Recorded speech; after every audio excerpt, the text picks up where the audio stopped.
महाराज तसंच ऋषितुल्य कर्मयोगी तात्यासाहेब बोंद्रे यांच्या प्रतिमांना आजचे आपले कीर्तनकार हरिभक्तपरायण पुरुषोत्तम महाराज पाटील ज्यांना आवाजाचे जादूगार म्हणून संपूर्ण परिसर ओळखतो त्यांच्या शुभहस्ते या दोन्ही पुरुषांना सत्पुरुषांना इथं अभिवादन झालेलं आहे। सद्विचार आणि सदाचार अशा साधी सोपी शिकवण जगाला देणारे सद्गुरू मुंगसाजी महाराज यांचा आज पुण्यतिथी। आदरणीय राहुलभाऊ बोंद्रे यांचे समवेत उपस्थित श्री रामभाऊ डाके, डॉक्टर गुगे सर या सर्व मान्यवरांचं इथं मनपूर्वक स्वागत। आदरणीय हरिभक्तपरायण पुरुषोत्तम महाराज पाटील ज्यांच्या कीर्तनासाठी जमलेली सर्व भाविक भक्त मंडळी, आपणा सर्वांचं इथं मुंगसाजी महाराज सेवा प्रतिष्ठानच्या वतीनं मनपूर्वक स्वागत।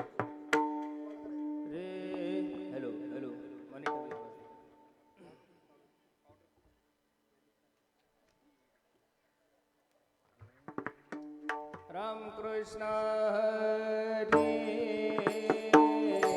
जय जय राम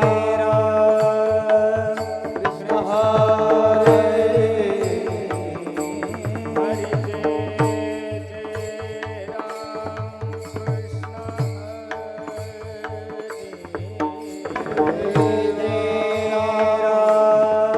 कृष्ण हरी जय राम कृष्ण हरे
रूप पाहता लोचनी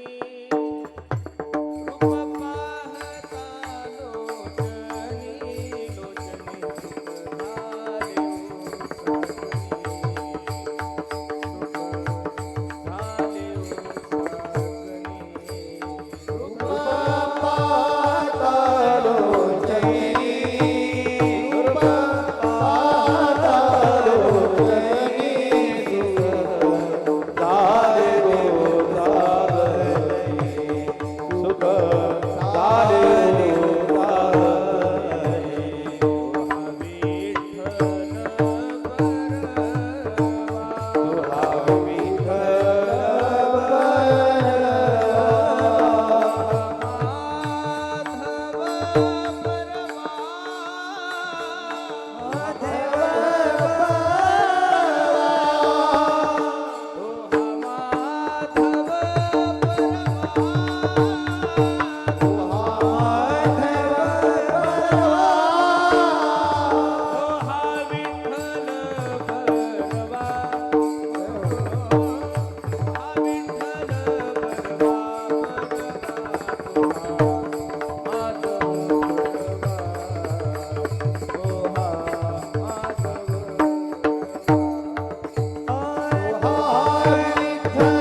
तुझी ये संगती झाली आमुची निशिंती झाली आमुची निशिंती झाली आमुची निशिंती तुझी ये संगती झाली आमची शांती झाली आमची शांती झाली आमची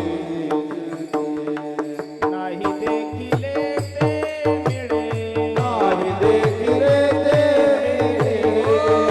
नाही देखिले ते नाही देखिले मिळे नाही देखिले ते मिळे भोग सुखाचे सोहळे भोग सुखाचे सोहळे भोग सुखाचे सोहळे नाही देखिले ते मिळे भोग सुखाचे सोहळे भोग सुखाचे सोहळे भोग सुखाचे सोहळे हरिताकाचे सरोवर येथे नवनीताचे पुर येथे नवनीताचे पुर येथे नवनीताचे पुर हरिताचे सर्वर येथे नवनीताचे सुर येथे नवनीताचे सुर येथे नवनीताचे सुर नाही देखिले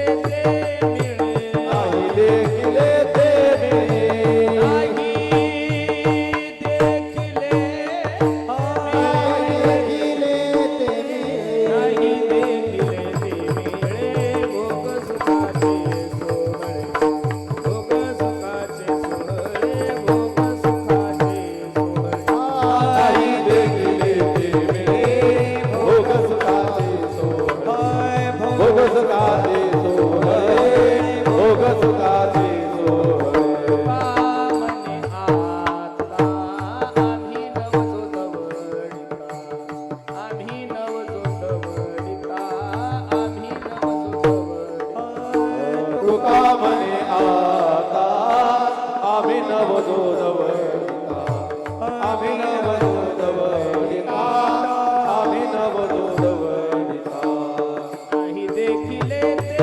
मिळे नाही देखिले ते मिळे देखिले ते देखिले ते मिळे देखिले ते मिळे भोग सुखाचे सोहळे भोग सुखाचे सोहळे भोग सुखाचे सोहळे नाही देखिले ते मिळे भोग सुखाचे सोहळे भोग सुखाचे सोहळे भोग सुखाचे सोहळे हे कुमार कुमारी डोबार कुमार हे जे कुमार कुमारी डोबार कुमार कुमार कुमारी डोबार कुमाई कुमार कुमारी डोबार कुमाई हे रघुनाथ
हाय तुझी संगती हाय तुझी संगती हाय तुझी संगती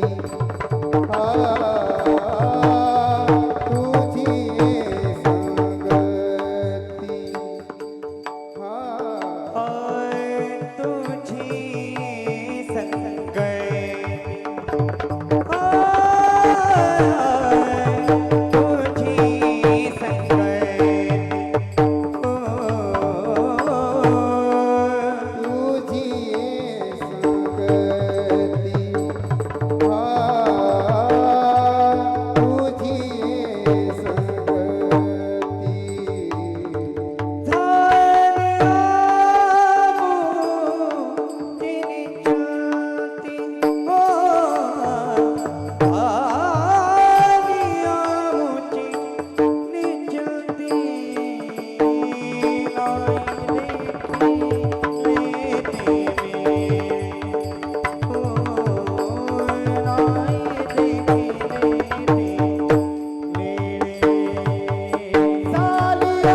निश्चिंती नाही देखील ते मिळे भोग सुखाचे सोहळे घरी ताकाचे सरोवर येथे नवनीताचे पूर नाही देखील ते मिळे भोग सुखाचे सोहळे तुका म्हणे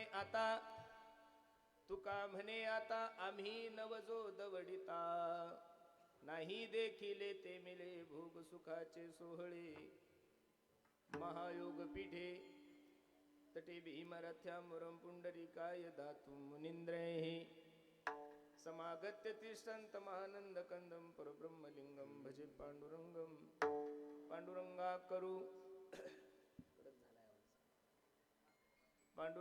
करू प्रथम नमन दुसरे चरणा संताचिया त्यांच्या कृपादाने कथेचा विस्तारू बाबाजी सद्गुरु दास तुका ओम नमो ज्ञानेश्वरा करुणा करा दयाळा तुमचा अनुग्रह लाधलो पावन झालो चराचरी संपादे ज्ञानंच विदाय भक्ती विलोकितो येन समाधी राजा वैराग्यवंतं सुविचारयुक्तं नमामि जोगं शिरसा गुरुंतं नमो सद्गुरु तुकया ज्ञानदीपा नमो सद्गुरु सच्चिदानंद रूपा नमो सद्गुरु भक्त कल्याण मूर्ती नमो सद्गुरु भास्करा पूर्ण कीर्ती सेवेला गे सेवक झालो तुमच्या लागलो निज चरणा अहो स्वामी तुकया देवा यावरी न करावा अवेरू काय माझी वाणी मानेल संतासी काय माझी वाणी मानेल संतासी काय माझी वाणी मानेल संतासी काय माझी वाणी मानेल संतासी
संगती झाली मुची निश्चिंती नाही देखिले ते मिळे भोग सुखाचे सोहळे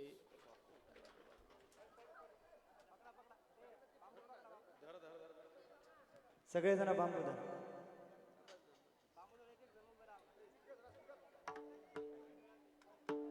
तू साऊंड धरायला कोणा तरी साऊंड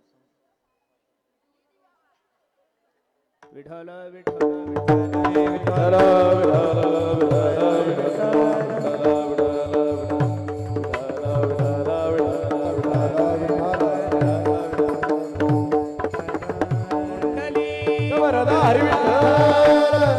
श्री ज्ञानदेव तुकाराम ज्ञानेश्वर महाराज की जय.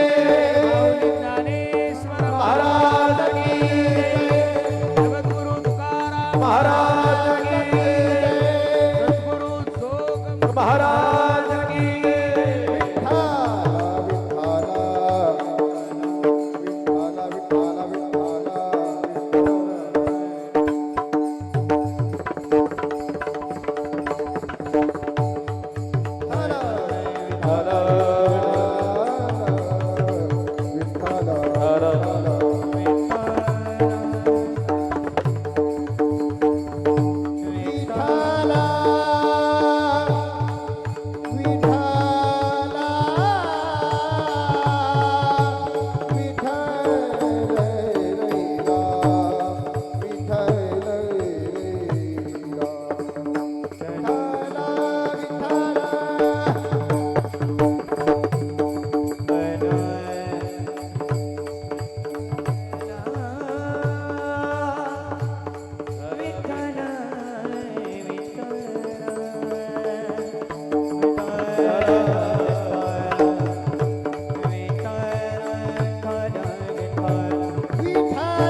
सुखाचे सोहळे प्रस्तुत प्राप्त प्रसंगी प्राप्त वेळी आवाज देतो. चिंतन रूपी सेवेसाठी जो निवडलेला अभंग आहे हा जगद्गुरु जगन्मान्य देहूचे सुप्रसिद्ध साधू वैराग्याचे महामेरू असणारे ज्ञानेश्वर तुकोबराय यांचा हा 4 चरणाचा अभंग असून काल्याच्या प्रसंगातील आहे. आणि या काल्याच्या प्रसंगामध्ये गोपाळांचा आणि भगवंताचा संवाद या अभंगात तुकोबराय वर्णन करत आहेत. विठ्ठल विठ्ठल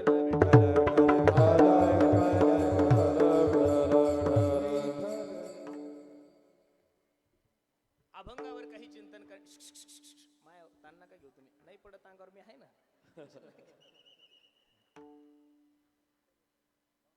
अभंगावर काही चिंतन करण्यापूर्वी अभंगाचा प्रतिपाद्य विषय तुम्हा सर्व मायबापा समोर ठेवण्यापूर्वी थोडासा परिहार द्यायचा. तो असा भव्य दिव्य स्वरूपाचा चालू असला आपला हा 3 दिवसीय सुंदर असा यज्ञ आणि त्यामधील ही महाप्रसादाची सेवा म्हणजे काल्याची सेवा भाऊंच्या वतीने माझ्याकडे आलेली आहे.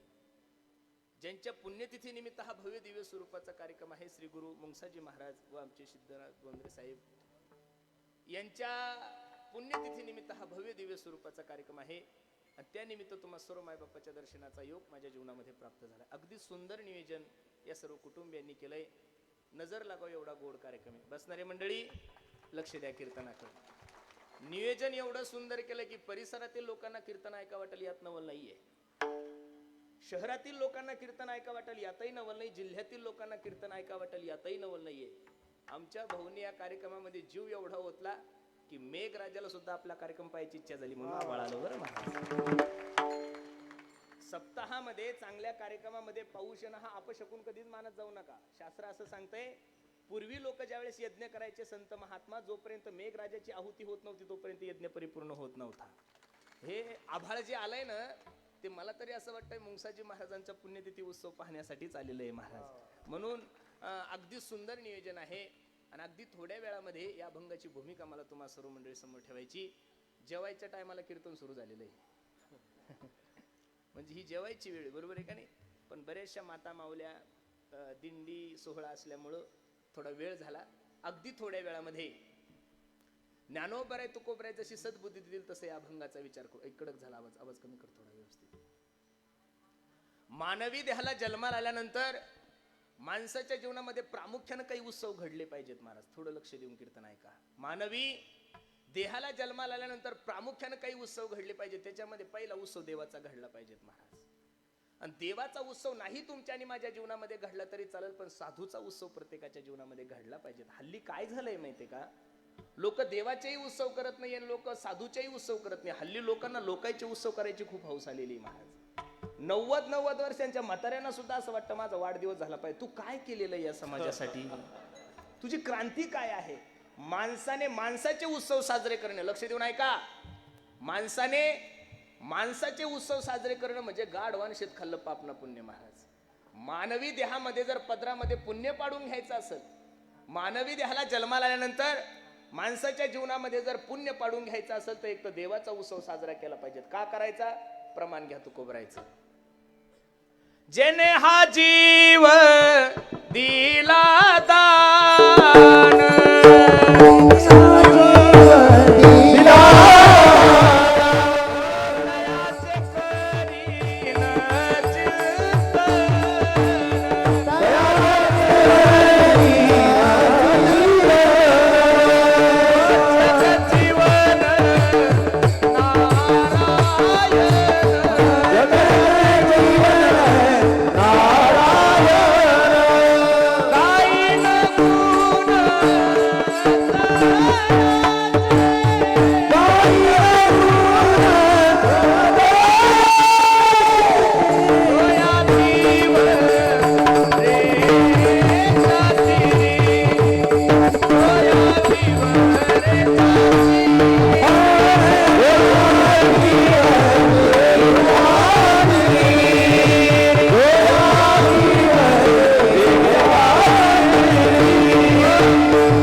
बसणारे मंडळी.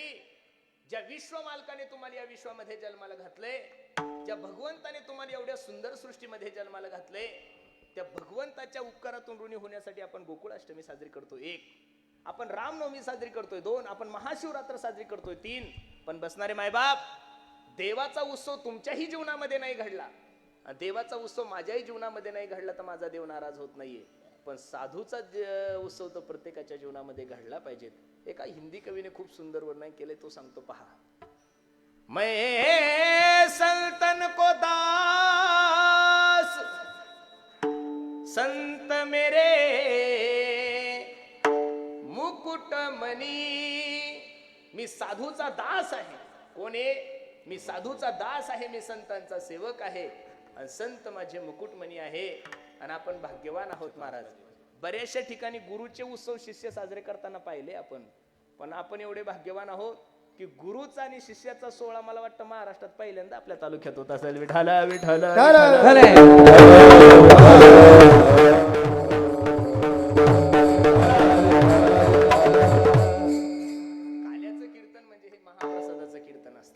शास्त्राने असं सांगितलंय, काल्याच्या कीर्तनकाराने बाकीच्या गप्पा मारण्यापेक्षा चरित्र ते उच्चारावे. शिट्टी मारतो रे माई. चरित्र ते उच्चारावे केले देवे गोकुळी, हे दसे चरित्र केले नारायणे. रांगता गोधने राखीत आहे. बऱ्याचशा लोकांची अशी धारणा आहे, बऱ्याचशा लोकांचं असं मनोगत आहे, 3 दिवस कीर्तनाला नाही गेलं तरी चालतं, काल्याच्या कीर्तनाला गेलं की तेवढंच पुण्य भेटतं. कोणी सांगितलं तुम्हाला? तुमच्या बापाने सांगितलं का? ही मनानं परमार्थाची व्याख्या पाडलेली बहु लोकांनी. मी व्यावहारिक मंडळीला एक छोटासा प्रश्न करतोय. तुम्ही सगळे व्यावहारिक आहात. तुमचं सरकारी नोकरीदार जर असेल तर 30 तारखेला तुमचं पेमेंट होतं. किती तारखेला पेमेंट होतं? बोलत चला. किती तारखेला? 30. मग 30 तारखेचा पगार घेण्यासाठी पहिले 29 दिवस तुम्हाला काय करावं लागतं? बोलत चला. काय करावं लागतं?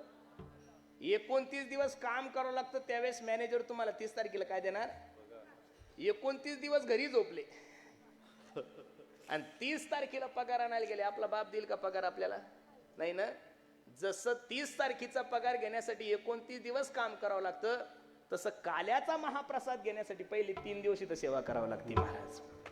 तुम्ही तुमच्या मनानं परमार्थाची व्याख्या करू नका. आणि 3 दिवस सेवा केली की मग महाराज सांगतात, भानुदास गीती गात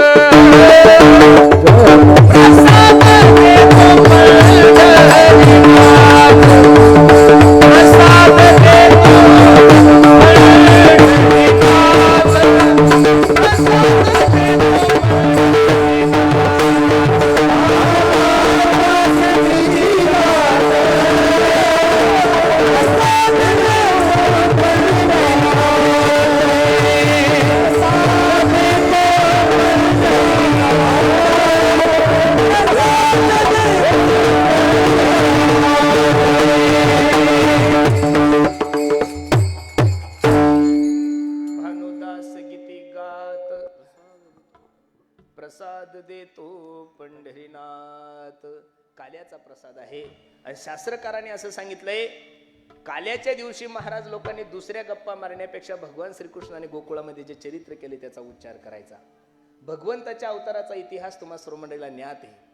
भगवान श्रीकृष्ण अर्जुनाला गीतेच्या 4थ्या अध्यायामध्ये सांगतात, अर्जुन ऐक, यदा यदा ही धर्मस्य ग्लानिर्भवति भारत अभ्युत्थानम धर्मस्य तदात्मानं सृजाम्यहं परित्राणाय साधूनां विनाशाय च दुष्कृतां धर्म संस्थापनार्थाय संभवामि युगे युगे.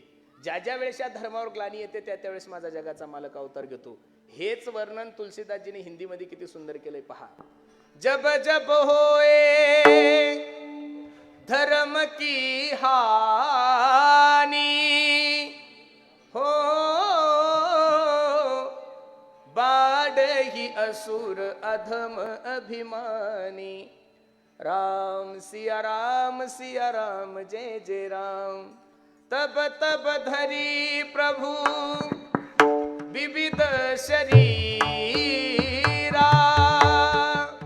हो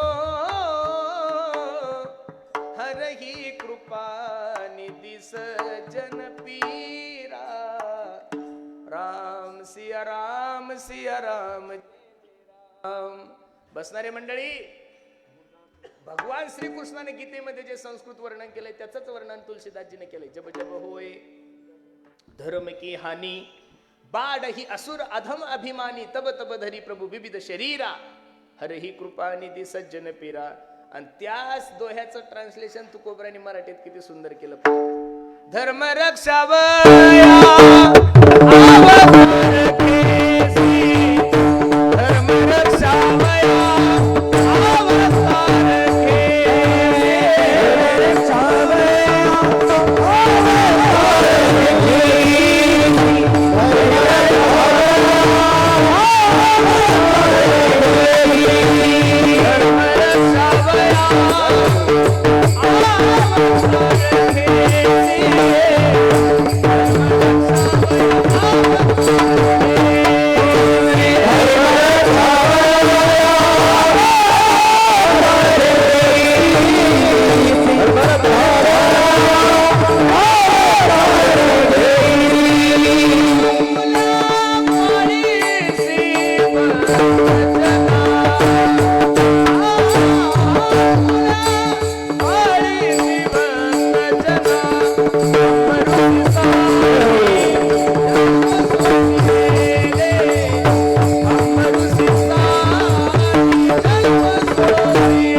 अवतार घेसी आपुल्या पाळीसी भक्त जना अंबरुसीसाठी जन्म सोसिले दुष्ट निर्दाळिले किती एक.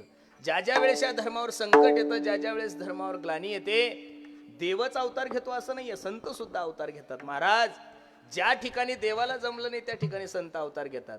पण देवामधला आणि संतामधला फरक सांगू का महाराज? देव जन्माला आला की भक्ता राखे पायापासी आणि दुर्जनासी. या महाराष्ट्रातल्या या विश्वातल्या कोणत्याच साधूने वाईट लोकांना कधी मारलेलंच नाहीये महाराज. साधूचं कार्य देवापेक्षा महान आहे, कारण देव आल्यानंतर आपल्या आपल्या कार्यकर्त्यांना जवळ करतो. बरोबर आहे का नाही? देवाचं काम कसं आहे? आपल्या पक्षातल्या लोकांना आपलं करायचं, दुसऱ्यावर केस करायची, हे देवाचं काम आहे. पण साधूचं तसं नाहीये. साधूचं काम कसं आहे माहितीये का?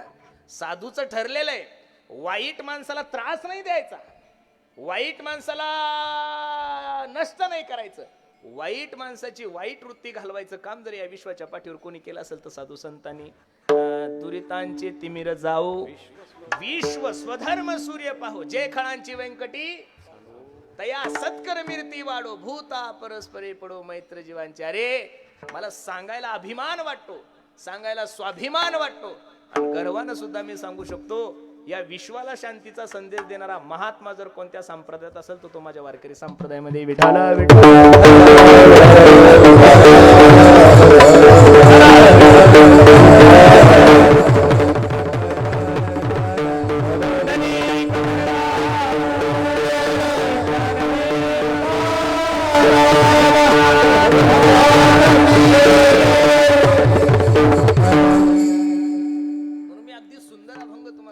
पंचसेवेसाठी घेतलाय. या अभंगामध्ये गोपाळ सांगता, देवा तुझ्या संगतीमुळे आम्ही तृप्त झालोय. काय झालोय? नाही देखिले ते मिळे भोग सुखाचे सोहळे. बसणारे मंडळी, मानवी देहाला जीवनामध्ये कलाटणी मिळण्यासाठी संगती खूप महत्वाची आहे गड्यांनो. संगतीच्या शास्त्रामध्ये 3 प्रकार आहे: कुसंगत, सुसंगत आणि विसंगत. लक्ष देऊन ऐका, संगतीचे किती प्रकार आहे? कुसंगत, सुसंगत आणि विसंगत. मानवी देहाला चांगल्या माणसाची संगत नाही घडली तरी चालेल, पण बसणाऱ्या मंडळीला माझे हात जोडून विनंती गड्यांनो, जीवनामध्ये वाईट संगती घडवू नव्हते दे का. कबीर महाराजांचं तर किती गोड वर्णन कबीर बाबा सांगतात पहा. जो जैसी संगती करे वैसे ही फलली ओ, जो जैसी संगती करे वैसे ही फलली, कदली सी भुजंग मुख एक बुंद 3 गुण कबीरा, एक बुंद 3 गुण. बसणारे माय बाप, अरे जगातला कोणताच माणूस जन्माला येताना दारूची बॉटल सोबत नाही घेऊन येतो महाराज. जन्माला येणारा कोणताच पोरगा तंबाखूची पुडी घेऊन येत नाही, तो गुटख्याची पुडी घेऊन येत नाही. का तो तंबाखू खातो, का तो गुटखा खातो, का तो चुकीच्या मार्गाला जातो? याचं कारण त्याला संगत चुकीची आहे. म्हणून संगत बडो की करो तो बडत बडत जाय, संगत छोटे की करो तो घटत घटत जाय. 3 प्रकारची संगती सांगितली. कुसंगती जीवनामध्ये अजिबात नको महाराज. मी नेहमी सांगतो, एक वेळचा प्रसंग आहे. राजहंस नावाचा जो पक्षी, त्याच्या घरी कावळा पाहुणा म्हणून गेला. आता राजहंस माणूस गरीब होता. ओ कावळेराव, आगतम स्वागतम सुस्वागतम, या ना. काय करू, सकाळची वेळ होती. काय घेणार, कांदा पोहे, समोसा, उपीट, काय नाही, कांदा पोहे घेऊ. सुंदर असे कांदा पोहे वगैरे झाले, चहा कॉफी झाली आणि दोघांची चर्चा एका झाडावर सुरू झाली. एवढी सुंदर चर्चा चालू झाली. काय तुमच्या परिसरात वातावरण, पाणी, पाऊस वगैरे सगळं काही झालं. दुपारची 12-1ची वेळ होती. एक राजा त्या झाडाखाली विश्रांती घेण्यासाठी आला. किती सुंदर प्रसंग आहे, लक्ष देऊन ऐका. आता दुपारचे 12-1 वाजलेले होते, ऊन पडलेलं होतं. राजा झोपला होता, पण सूर्याचे किरण राजाच्या डोळ्यावर पडत होते, त्याच्यामुळे राजाला झोप येत नव्हती. हे ज्यावेळेस राजहंसाने पाहिलं, त्यावेळेस राजहंसाने आपले पंख वर केले आणि सूर्याचे किरण आपल्या पंखावर घेतले. राजाला झोप आली. सुंदर असं राजाचं आणि कावळ्याचं बोलणं झालं आणि कावळा उठला. पण कावळा कावळाच असतो महाराज. कावळा कुठेही नाही, गाणंच करणार आहे महाराज. कावळा दिंडीचा अध्यक्ष करा, कावळा गाण करणार. कावळा पक्षात न्या, पक्षाचं वाटोळ करणार. कावळा एखाद्या मंदिराचा ट्रस्टी करा, अख्खं मंदिर खाणार. कावळ्याचा तो स्वभाव आहे ना महाराज, तो खाल्ल्याशिवाय सोडणार नाही. कावळाच येतो. कावळा म्हणे मला पुढे भरपूर मीटिंग आहे, जाऊ का मी. कावळा उठला, पण कावळ्यानं कावळ्याचा स्वभाव नाही सोडला. कावळ्यानं कावळ्याची विष्ठा खाली टाकली, कावळा निघून गेला. जशी विष्ठा आली तशी त्या राजाच्या अंगावर पडली. वाईट वाटलं राजाला. मी या देशाचा प्रधान आहे, मी या देशाचा प्रमुख आहे आणि माझ्या अंगावर विष्ठा टाकली. वरती पाहिलं, राजहंस दिसला. क्षणाचाही न विचार करता धनुष्य काढला, धनुष्याला बाण लावला. बुंग करत जसा बाण गेला तसा राजहंसाच्या काळजात बाण. रक्ताच्या थारुळ्यामध्ये राजहंस खाली पडला. हे सर्व दृश्य एका प्रधानजीनं पाहिलं. तो धावत पळत आला. राजे साहेब, ओ राजे साहेब, अहो काय केलंय आपण, हे निष्पाप प्राण्याला मारलंय तुम्ही. बोल नकोस, मी या झाडाखाली विश्रांती करत असताना मी या देशाचा प्रमुख आहे, मी या राज्याचा प्रमुख आहे. माझ्या अंगावर काय टाकली, विष्ठा टाकली. ती विष्ठा ज्यावेळेस प्रधानजीने पाहिली, त्यावेळेस प्रधानजीने सांगितलं, राजे साहेब, अहो ती विष्ठा राजहंसाची नसून कावळ्याची हो. हे ज्यावेळेस राजाला कळलं, त्यावेळेस राजाच्या डोळ्याला धारा लागल्या. राजा विचार करू लागला, अरे एका चुकीच्या निर्णयामुळे एका निष्पाप प्राण्याची हत्या झाली. राजहंसापाशी कावळा गेला, राजहंसापाशी राजा गेला. रक्त भवाळ झालेला, रक्त येत होतं, शेवटचे श्वास राजहंस मोजत होता. पण राजहंस राजावर नाराज झालाच नाहीये. राजहंस विचार करतो, दोष राजाचा कुठे आहे, मला नाही कळलं कोणाची संगत करायची. काय म्हणला तो राजहंस? मनातल्या मनात विचार करतो, मला नाही कळलं कोणाची संगत करायची. तशी बसणारे माळकरी राजहंसा हो, तुमच्या आजूबाजूला बरेचसे बिना माळीचे कावळे बसलेले ध्यान बरोबर, त्यांच्यापासून सावध राहतील. तुम्हाला कधी दारू प्यायला लावतील आणि कधी तुम्हाला चुकीच्या मार्गाला नेतील. म्हणून सर्वांना माझी विनंती आहे, कुसंगत माणसाच्या जीवनामध्ये अजिबात कामाची नाहीये. ढेकणाच्या संगे हिरा दुबंगला, कुसंगे नाडला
ढेकणाच्या संगे हिरा दुभंगला, हे उदाहरण बाजूला ठेवा.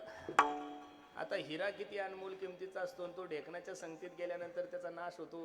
प्रॅक्टिकली जर करून बघायचं असेल तर तुम्ही हिरा घेऊन या. ढेकणं माझ्याकडे भरपूर आहे, बरोबर आहे का नाही? तुम्हाला प्रॅक्टिकली जर त्याचा विचार करायचा असेल तर तुम्ही ढेकणं भरपूर आहे, तुम्ही हिरे घेऊन या. कुसंगे नाडला माणूस नाहीये, कुसंगे नाडला साधू जैसा. मग कुसंगती तुमच्याही कामाची नाही, कुसंगती माझ्याही कामाची नाही.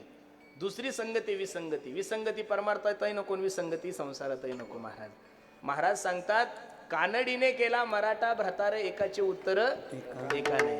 कानड्या स्त्रीने मराठा भ्रतार, भ्रतार या शब्दाचा अर्थ आहे नवरा. एखाद्या कानड्या स्त्रीने मराठी भाषिक जर नवरा केला तर महाराज सांगतात एकाचे उत्तर एका नाही. तुमच्या आणि माझ्या सदुपयोगीसाठी संगत जी आहे ती साधूची. महाराज मला आनंद वाटतोय मुंगसाजी महाराजांच्या सहवासामध्ये बाबांचा जन्म अख्खं आयुष्य गेलं. मी खरं सांगू का, साधू मधला फरक पहा. परीस हा जो असतो ना, परीसाचा एक स्वभाव आहे. परीसाच्या सोबत लोखंड गेलं तर ते लोखंडाचं काय करतं, सोनं करतं. महाराज काय करतं. पण साधूचा स्वभाव परीसापेक्षाही सारखा पेक्षाही जास्त आहे. आपणा सारिके करीती नाही काळ वेळ. साधू परीस लोखंडाचा स्पर्श झाल्यानंतर लोखंडाला सोनं कळतं, हा त्याचा चांगला गुण आहे. पण बसणारी मंडळी, आतापर्यंत कोणत्याच परिसाने लोखंडाला परीस केलं नाही. मला एवढंच सांगायचं, ज्यांच्या सहवासामध्ये अख्खं आयुष्य आपल्या सिद्धनाथ बोंद्रे साहेबांनी काढलंय, त्यांचं आयुष्य जर पाहिलं तर दिसायला संसारिक होते ते. पण एखाद्या संन्यासी माणसाची जशी वृत्ती असती, एखाद्या ब्रह्मचारी माणसाची जशी वृत्ती असती, तसं त्यांनी अख्खं जीवन, त्यांचं जीवन पाहिल्यानंतर एक प्रमाण तुकोबरायचं सांगतो तुम्हाला. काळ सारा वाचिंतने, काळ सारा वाचिंतने,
काळ सारावा चिंतने, एकांतवासी गंगा स्नाने, देवाच्या पूजने प्रदक्षिणा तुळशीच्या.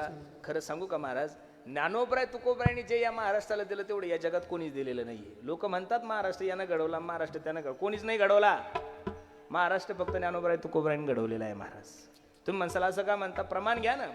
आता काही लोकांना जर म्हणला उचला ना जेवायला, ते म्हणतात महाराज मी डाएट फॉलो करतो. काय म्हणतात ते, सध्या माझं डाएट चालू. हे डाएट का डॉक्टरच्या बापाचं थोडं आहे काही, हे आमच्याच बापाचं चोरलेलं आहे.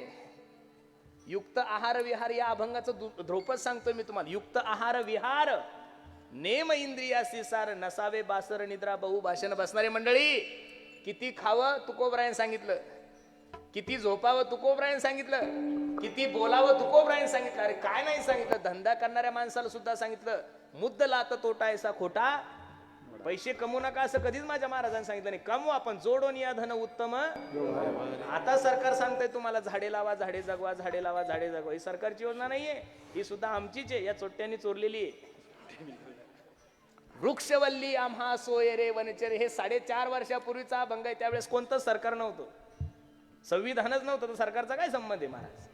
हे आता हे 150 वर्षापूर्वीच्या सगळ्या घटना पिटना सगळ्या आहे. ज्यावेळेस काहीच नव्हतं, अरे ज्यावेळेस कॉलेज नव्हते, ज्यावेळेस युनिव्हर्सिटी नव्हती, ज्यावेळेस विद्यापीठ नव्हतं, काहीच नव्हतं, त्यावेळेस या गोर गरीब जनतेला सावध करण्याचं काम ज्ञानोबराय तुकोबरायांनी केलेलं आहे महाराज. आणि ज्ञानोबराय तुकोबराय सारखे उपकार कोणाचे असतील? अरे माझ्या ज्ञानोबरायला 56 प्रकारचं भाषा येत होत्या. किती प्रकारच्या? 56 भाषेचा केला असे गौरव. 56 भाषेचं ज्ञान असताना माझ्या ज्ञानोबरायने ज्ञानेश्वरी तुमच्या आणि माझ्यासाठी मराठीत लिहिली. याच्यापेक्षा अजून काय दिलं पाहिजेत महाराज तुम्हाला? तुमचा आणि माझा माता ठिकाण्यावर यावा याच्यासाठी पंचमवेद असा गाथा माझ्या जगद्गुरु तुकोबरायने लिहिला. आणि गाथा ज्ञानेश्वरी अशी महाराज, आता लोक वाचत नाही तो भाग, लोक कविता वाचतात. लोकांचा कादंबऱ्यावर विश्वास आहे, पण लोकांचा ज्ञानेश्वरी गाथ्यावर विश्वास नाहीये. जीवनाचं सगळं जे व्यवहार आहे, अरे हे विद्युत जे आहे, लाईटीचा शोध वगैरे, हे जेवढे काही शोध आहे हे 750 वर्षापूर्वी माझ्या ज्ञानोबरायांनी ज्ञानेश्वरीमध्ये लिहून ठेवले. फक्त दुर्भाग्य आपलं असं आहे, महाराष्ट्राने ज्ञानेश्वरी वाचली आणि बाकीच्या देशांनी त्या ज्ञानेश्वरीवर संशोधन केलं महाराज. काय केलं? म्हणून ते आपल्यापेक्षा मोठे झाले. नाही तर जेवढे काही शोध आहे, जेवढ्या काही गोष्टी आहे, त्या सर्व आणि सर्व माझ्या ज्ञानेश्वरीमध्ये आहे. विठ्ठल विठ्ठल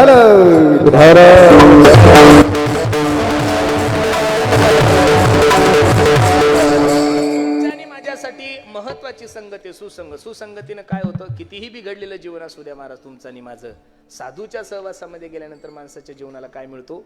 सुगंध मिळतो. म्हणून बसणारी मंडळी, संगत संतन की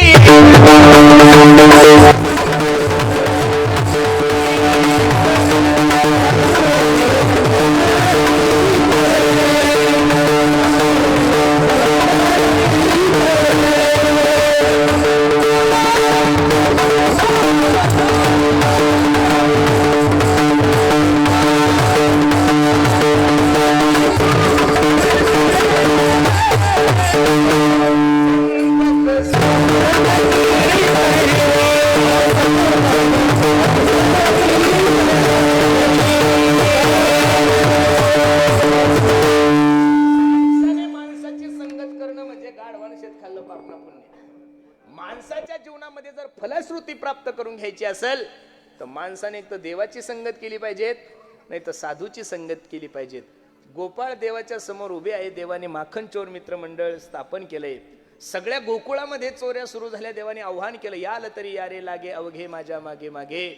आणि ज्यावेळेस सगळं खाऊन गोपाळ तृप्त झाले ना महाराज, गोपाळ म्हणतात, देवा आतापर्यंत जे खात होतो ते सगळं नाशिवंत होतं गड्या, पण तुझ्या संगतीत आल्यामुळं आम्ही कायम स्वरूपीचे निश्चिंत झालो. अभंगाचं पहिलं, तुझी संगती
आणि याला निश्चिंत म्हणतात. महाभारतातलं एक उदाहरण तुम्हाला सांगतो, थोडं लक्ष द्या माझ्याकडे. कौरव पांडवाचं युद्ध चालू आहे, सायंकाळचे 5 वाजले की युद्ध थांबून जायचं. 5 वाजल्यानंतर अर्जुनाने सुंदर मनसोक्त जेवण केलं ना, अर्जुन झोपून राहिला. नुसता झोपला नाही, घोरू लागला. देव म्हणला एवढे आपले सगळे सैन्य मरत आहेत आणि पांडव हा कसा, अर्जुन कसा गोरतोय? अर्जुन उठ. काय झालं देवा? अरे तुला काही आहे का नाही? तिकडून एवढे रथी महारथी, द्रोणाचार्य, कृपाचार्य, भीष्माचार्य सगळे महान रथी तिकडनं आहे. हजारोनं सैन्य दररोज आपलं मरतंय आणि तू खुशाल खाल्लं, झोपला खुशाल आणि घोरतोय परत.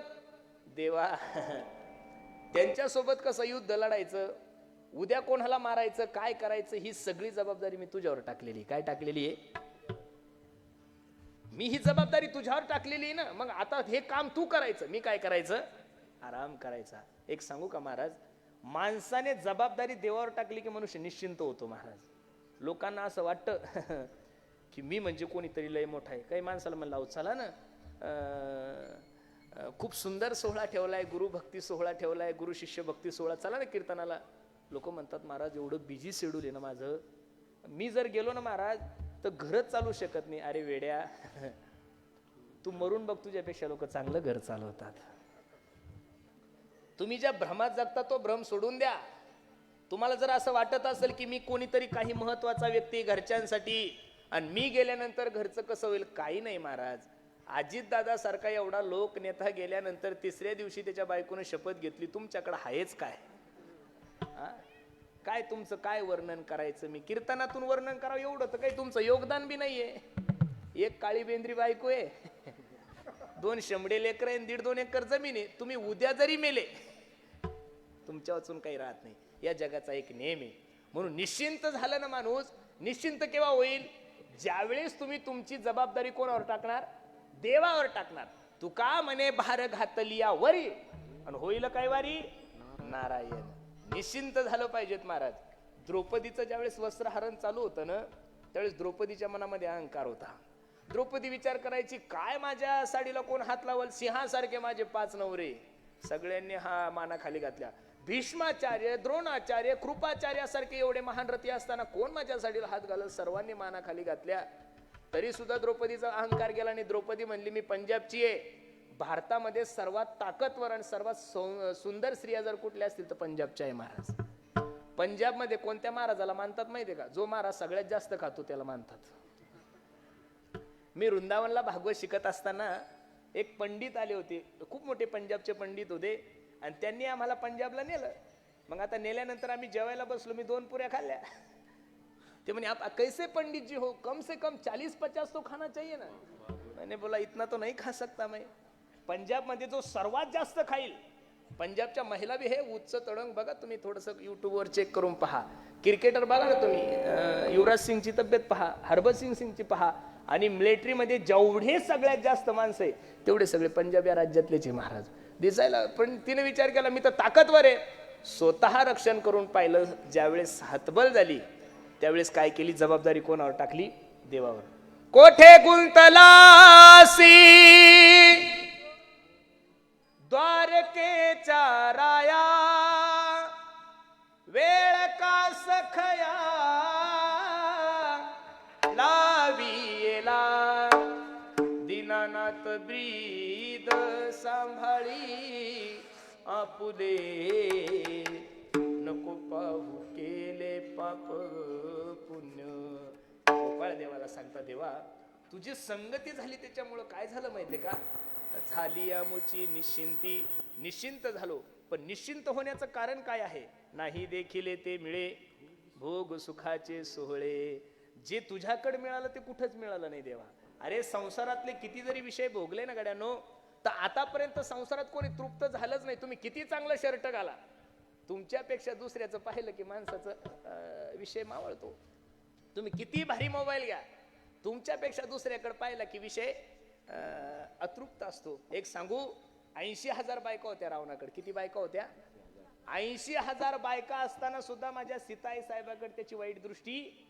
अरे मग रावणासारखा व्यक्ती जर संसारात अतृप्त राहिला तर आपल्यासारख्या माणसाचं काय घेऊन बसले? म्हणून संसाराचा विषयाचा आनंद किती जरी उपभोगला मनुष्य तृप्त नाही होऊ शकत. अरे अग्नीमध्ये किती तूप टाकलं म्हणजे अग्नी काही शांत होणार आहे का महाराज? असं वाटतंय तुम्हाला की हे केलं की मी शांत होईल? म्हणून संसाराचा विषय आनंद किती जरी भोगला फायदा नाहीये. विषय आनंदात आनंद नाहीये, आनंद आहे परमार्थामध्ये.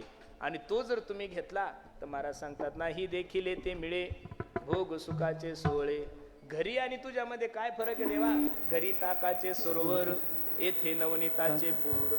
ताक म्हणजे असार आहे आणि नवनीत म्हणजे काय आहे? महत्वाचं आहे. देवा आता तुला मी सांगतो, हे सगळं पाहिल्यानंतर तू आम्हाला इथून काढून दिलं तरी आम्ही जाणार नाही. अभंगाचं शेवटचं चरण. तो कमैने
आता संत चोखोबरायच्या पुण्यतिथीला एकनाथराव शिंदे साहेब आले होते आमच्या तिथं. एवढा मोठा समाज, एवढं सुंदर वातावरण, शिंदे साहेब पुढं एक माग वाय ठोळाली होती आणि ते मंदिर ते जेवणाचा मंडप गेला उडून.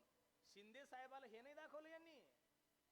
इतके हुशार आहे महाराज. यांचा टीआरपी वाढण्यासाठी कोणाचे कपडे फाडतील? अरे कधीतरी चांगलंही प्रदर्शित करायला शिका रे बाबा नो. जीवनभर का वाईटच प्रदर्शित करणार आहे? आपला स्वतःचा मीडियाचा टीआरपी वाढण्यासाठी लोकांचे घर नका बसू. विठ्ठल विठ्ठल विठ्ठल. भगवंताने अनेक प्रकारच्या खोड्या केलेल्या आहे. खोड्या करत असताना यशोदा सगळ्या गवळणी विचार करू लागल्या, बाई आतापर्यंत तर कधी गोकुळामध्ये चोऱ्या झाल्या नाही, पण या नंदबाबाला पोरग झालं तेव्हापासून चोऱ्या सुरू झाल्या. बरं नंदबाबा काय एखादे ग्रामपंचायतचे सदस्य थोडे होते, नंदगावचे राजे होते. आणि एकट्या नंदबाबाकडे 9 लाख गायी होत्या. किती लाख गायी होत्या? काही लोक म्हणतात तुम्ही थोतांड कथा सांगता, तुम्ही भगवंताच्या चरित्रावर आरोप करू नका. आज सुद्धा वृंदावन मध्ये बरसाना जे राधाराणीचं गाव आहे तिथे एका महात्म्याची गोशाळा आहे. आजच्या तारखेमध्ये त्या माणसाकडे 2.5 ते 3.5 लाख गायी आहे. अरे मग 2025 मध्ये जर एखादा महाराज 3 लाख गायी सांभाळू शकतो तर जगाच्या मालकाकडे 9 लाख गायी नाही, तुम्ही अशी शंका काय घेता? काय झालंय माहितीये का? आपल्या हिंदू धर्मातला सगळ्यात मोठा लागलेली एक कीड सांगतो तुम्हाला. हिंदू धर्मातलेच लोक हिंदू धर्माचं अस्तित्व मानायला तयार नाहीये. एखादा मुस्लिम समाजाचा माणूस जर ओळखीचा असेल त्याच्यासोबत त्या मस्जिद मध्ये जा, तो नमाज कशी पडतो एकदा पहा. तो नमाज पडत असताना त्याच्या समोर अल्ला नावाचा फोटो नाहीये, अल्ला नावाची मूर्ती नाहीये, अल्ला नावाचा पुतळा नाही. तरी भारतातल्या नव्हे जगातल्या सर्व मुस्लिमांना त्यांच्या अल्लाचं अस्तित्व मान्य. आपलं अयोध्येचं एवढं सुंदर राम मंदिर झालं तरी काही घुबडाल त्याचं अस्तित्व मान्य नाही. काय करणार आहे महाराज? लोक सगळे जेवढे काही वाईट जन्माला आले तेवढे हिंदू धर्मामध्ये जन्माला आलेले. माझी सर्वांना विनंती आहे, सर्वाचा विरोध करा पण धर्माच्या विरोध करू नका. माझी सर्वांना विनंती आहे. किती घुबडे एकत्रित आले ते जर म्हणले सूर्य नाही जमल का हो? घुबडाचं दुर्भाग्य असं असतं की घुबडाला दिवसा दिसत नाही. घुबडाचं दुर्भाग्य काय आहे? घुबडाला दिवसा दिसत. अशा सगळ्या राज्यातले जरी घुबडे एकत्रित आले आणि त्यांनी आंदोलन केलं, बिना पाण्याचं केलं, बिना जेवणाचं केलं, सांगितलं सूर्याचं अस्तित्व आम्हाला मान्य नाही. सूर्य कालही होता, सूर्य आजही आहे आणि सूर्य उद्याही राहणार आहे. सूर्याचं अस्तित्व कोणाला थांबवता येत नाहीये. भगवान परमात्मा 9 लाख गाई गवळणी विचार करायच्या, बाई कसं करावं काय करावं, सगळ्या गवळणी यशोदेकडे गेल्या. यशोदे, अगं तुझ्या पोराला समजून सांग, घरी येतं दही दूध तू खातं, बरं खाऊ दे, खाण्याची गोष्ट आहे, पण दया दुधाचा नासुडा करतं. जगातली कोणतीच माय अशी नाहीये की त्या मायला आपल्या पोराचे गुन्हे खरे वाटेल. अरे आईच्या डोळ्यासमोर पोराने खून करू द्या आणि पोलिसांनी विचारू द्या, माय तुमच्या पोराने खून केला तरी मायच्या मुखातून एवढा शब्द निघाल नाही, नाही नाही माझं पोरग निर्दोष आहे, कारण माय आहे ना ती. 9 महिने 9 दिवस ज्या माय माऊलीने गर्भात वागवलं, ती आई कस काय आपल्या पोराचे दोष सांगल, आणि जी पोराचे दोष सांगल तिला माय तरी कसं म्हणावं. यशोदा म्हणली, बाळ सगुण गुणाचे ताने ग. किती सुंदर आहे. बाळ सगुण गुणाचे ताने, बाळ दिसते गोजिरवाने, काय सांगता गराने ग गोकुळच्या नारी. किती सुंदर आहे. 5 वर्षाचे माझे बाळ, अंगणी गमाजा खेळ, कालटिकाची घेता आळगे गोकुळच्या नारी. सावळा गे चिमणा माझा,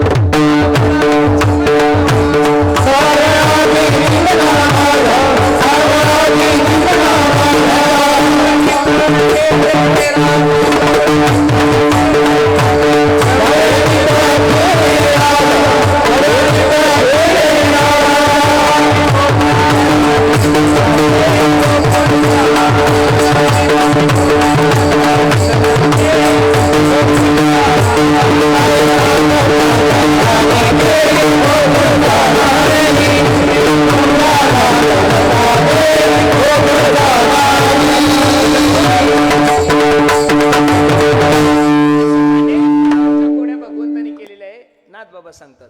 दुसरी आली धावत म्हणे ग बाई, काय केली मात, मुखासी मुख चुंबन देत गळ्यामध्ये, हात घाली धरू जाता सापडेना. माया हो, इथं बसणारी मंडळी, ज्यावेळेस माझ्या भगवंताने खोड्या केल्या त्यावेळेस माझ्या भगवंताचं वय 4 ते 5 वर्षाचं होतं. 5 वर्षाचं लेकरू तुमच्याही घरात आहे, 5 वर्षाचं लेकरू माझ्याही घरात आहे. माझ्या प्रश्नाचं उत्तर द्या. 5 वर्षाच्या लेकराच्या पप्प्या तुम्ही घेता का ते तुमचं घेतो? आहे ना तुमच्या घरात लेकर, मग 5 वर्षाच्या लेकराच्या पप्प्या तुम्ही घेता का ते तुमचं घेता? तुम्हीच त्याच्या घेता, त्याला तुमची दाढी टोच असं असं करतं तरी तुम्ही त्याला बळच धरता. आणि गवळणी म्हणतात की दुसरी आली धावत म्हणे ग बाई, काय केली मात, मुखाशी मुख चुंबन देत. आता लहान लेकराच्या पप्प्या कोणी घेणार, साहजिकच आहे ना महाराज. आणि 5 वर्षाचा जो, आणि खरं सांगू का, देवानं पप्प्या जरी घेतल्या असेल तरी पण देवाचं तुमचं माझं नातं सांगू का, पिताहमश जगतो माता धाता पितामहा, वैद्य पवित्र ओंकार वृक्षाम यजुरेव चहा. बसणारे मंडळी, तो तुमचा मायबाप आहे. म्हणून भगवंताच्या चरित्राकडे बघत असताना चुकीच्या भावना पाहू नका. 3रं प्रमाण घ्या. तिसरी आली धावोनी म्हणे ग बाई, काय केली करणी, पतीची दाढी माझी वेणी तोहीसी, गाठ देवोनी गाठ बाई कोणा सुटेना, यशोदे बाळ तुझा काना कोटवर सुसुंदा. आवरी आवरी आपुला कान्हा,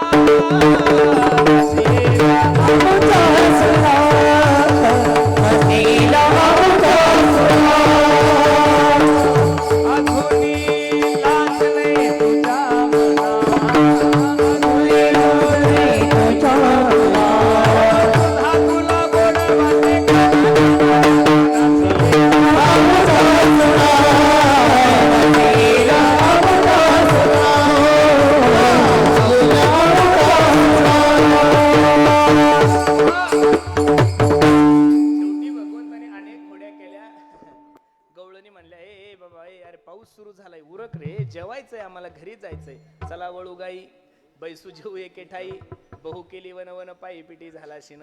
भगवंताने सर्वांना एकत्रित केला आणि पहिला काला भगवंताने यमुनेच्या किनारी केला. दुसरा साधू संतांनी कुठे केलाय, एकच टाळी झाली चंद्रभागे वाळवंटी, माझा ज्ञान राजा गोपाळासी लायावाटी. आणि तोच काला सकल साधू संत मंडळीच्या कृपेने, म्हणजे मुंगसाजी महाराजांच्या कृपेने, त्यांच्या आशीर्वादाने गेल्या अनेक वर्षापासून या भूमीमध्ये म्हणून त्या संतांचं एकदा प्रेमानं भजन करा. ज्ञानेश्वर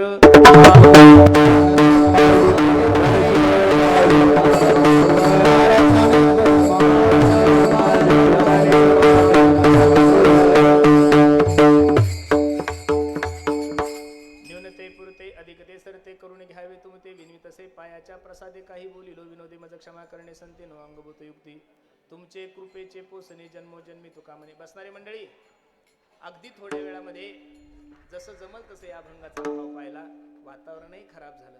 सर्वांच्या नादी लागावं, निसर्गाच्या नादी लागू. निसर्गाच्या पुढे कोणाचं चालत नाहीये, पण निसर्गाने आपली लाज राखली. कीर्तन संपल्यावर मला माहिती तो येणारच. मी मगाशी तुम्हाला सांगितलंय पुण्यतिथीचा उत्सवच एवढा सुंदर आहे. मला तरी असं वाटतं आमच्या मुंगसाजी महाराजांची तिथीनुसार पुण्यतिथी आज आहे आणि आमचे राहुल भाऊ यांचे पिताश्री कर्मयोगी सिद्धनाथ भाऊ बोंद्रे यांच्या तारखेनुसार आजची काय आहे, पुण्यतिथी आहे. या दोघांचा संगम, गुरु शिष्यांची पुण्यतिथी उत्सव, आणि त्या उत्सवाला हजेरी लावण्यासाठी मेघराजानं सुद्धा काय केलंय, आपल्याला आशीर्वाद दिलाय. म्हणून आजचा जो आपला कार्यक्रम आहे तो अगदी सुंदर आमच्या भाऊने दरवर्षीच नियोजन करतात. याही वर्षी त्यांच्या विनंतीला मान देऊन तुम्हा सर्व मायबापाच्या दर्शनाचा योग. हो हो, सगळे गाणे वाजतील त्यांना. म्हणून अगदी सुंदर नियोजन कार्यक्रमासाठी उपस्थित सर्वच गुणीजन महाराज मंडळी, ज्यांनी गोड असं गायन केलं. आमचे ज्ञानेश्वर दादा आहे, काय अजून आपले बळीराम महाराज आहेत, आणि आमचे ज्ञानेश्वर दादा, दोन ज्ञानेश्वर एक बलराम, बरोबर आहे का नाही. रामेश्वर महाराज आहेत, ज्यांची सुंदर अशी मौनी बाबामध्ये संस्थान आहे. आमचे श्याम दादा आहेत, संस्थेतले सर्व छोटे छोटे मुलं. आणि ह्या कार्यक्रमाचं जेवढं सुंदर नियोजन ज्यांनी केलंय असे असणारे आमचे नागेश दादा, त्यांच्याही संस्थेतली मुलं, सर्वच मंडळी आहे. तुम्ही रात्री महाराजांनी सर्वांचंच नाव घेतलेलं आहे, त्याच्यामुळं परत परत प्रभू तुम्ही महेशाची मूर्ती, सगळेच मंडळी तुम्ही आहे. आमचा श्याम सुद्धा आहे. आमचे काय बाबांचं नाव, कोटवाले बाबा, गणेश बाबा, गणेश महाराज आहेत. सगळेच मंडळी, मला नावं ध्यानात राहत नाही, वय झाल्यामुळं थोडं विसरतं, पण गणेश आहे. सगळेच मंडळी, सर्वांच्या चरणी मी माझा माथा ठेवतो. ज्यानं गोड अशी माईक सिस्टीम लावली, आमचा अमोल दादालाही द्यावे तेवढे धन्यवाद. आणि सर्व सुंदर नियोजन माझ्यावर नेहमीच प्रेम करणारे आमचे राहुल भाऊ, त्यांनी अगदी गोड नियोजन केलं. मी खरं सांगू, ज्या ठिकाणी त्यांचे वडील असतील, स्वर्गात असतील, वैकुंठात असतील, कैलासामध्ये असतील, त्या ठिकाणून हा कार्यक्रम पाहत असेल. मुंगसाजी महाराजांची पुण्यतिथी आणि त्यांच्या वडिलांच्या पुण्यतिथीचा कार्यक्रम त्या ठिकाणून ज्यावेळेस पाहत असतील, तर मला तरी असं वाटतंय की तेही सुद्धा आपले दोन हात वर करून भरभरून आशीर्वाद आमच्या राहुल भाऊंना देत असतील. एवढं सुंदर नियोजन दरवर्षी ते करतात. तुम्ही सर्व माता मावल्या आल्या, तुम्हालाही द्यावे तेवढे धन्यवाद. आज सगळ्या दिंड्या घेऊन आला. आमच्या गावच्या बी 2-3 दिंड्या आहे, बरोबर आहे का नाही. वा वा वा, अगदी सुंदर आहे. फक्त इथं जेवढ्या काही माय मावल्या आल्या त्यांना माझी विनंती, माया हो, 1 मे ते 8 मे या कालावधीमध्ये आपल्या संत चोखोबरायच्या पुण्यतिथीचा उत्सव आहे. त्याही ठिकाणी आपण यावं अशी मी सर्वांना विनंती करतो. आई माझी, बंद कर ना, मायेचा सागर दिला तिने जीवनाला आकार, तळपत्या उन्हात आणि रखरख त्या रानात, राहिली समाजासाठी तू ग कष्टाच्या घामात. कधी मिळेल मुठभर घास, कधी घडे तिला उपवास, ओल्या मातीतून चालताना तुडविले काट्याचे फास. आई माझी, मायेचा सागर दिला तिने जीवनाला आकार. झालंय कीर्तन, ताण नका घेऊ. अरे, एका माणसाने पावसात सभा घेऊन त्याचं सरकार आणलं होतं म्हणतात, बरोबर आहे का नाही.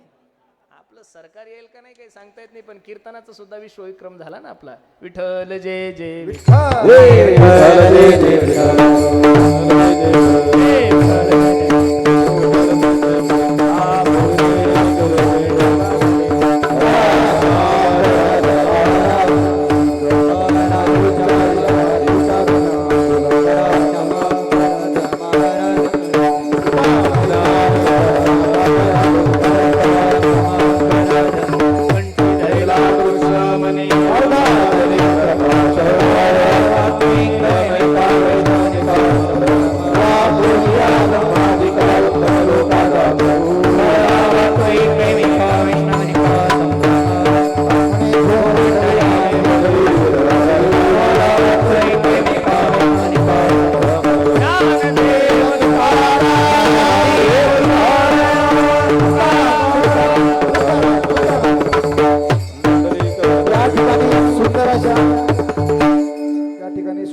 सद्गुरु मुंगसाजी महाराज की जय.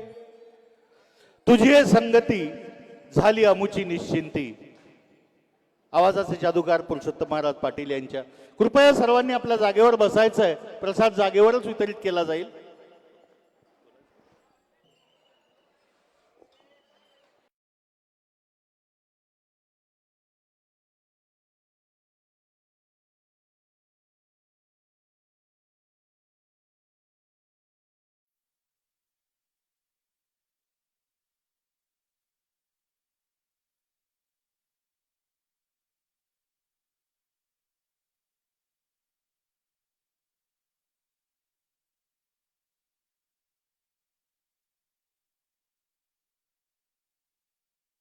द्वितीय क्रमांक ते बक्षीस आपल्याला द्यायचे आहेत. आणि त्यासोबतच प्रत्येक दिंडी जी आलेली आहे तिला प्रमाणपत्र आणि टाळ द्यायचंय. काय करायचं, पहिले महाप्रसाद पहिले करून घ्यायचा की दिंड्यांचं बक्षीस वितरण आधी करायचं? पाऊस येतोय, मला वाटतं